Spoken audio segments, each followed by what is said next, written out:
National Museum. The National Museum in New Delhi and other museums in different parts of the country have preserved many coins, paintings, jewelry, weapons and other artifacts of the period.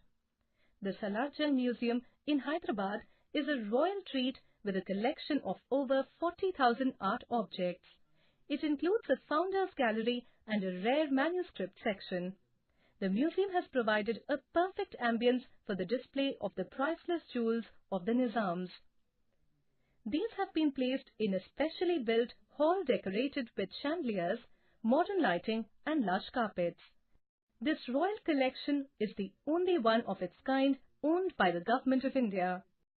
National Archives. There are innumerable documents available for the period under study. There are actual proceedings of meetings of government officials, government orders, legal acts, letters, diaries of officials, letters written by nationalist leaders and records of court proceedings. The place that was set up for housing the government documents, diaries, letters, farmans and old books is the National Archive of India. It has its safe custody records of the Government of India during the British rule and the later period. It has a vast amount of space for keeping, preserving and protecting all these invaluable records, and it uses scientific methods for preservation.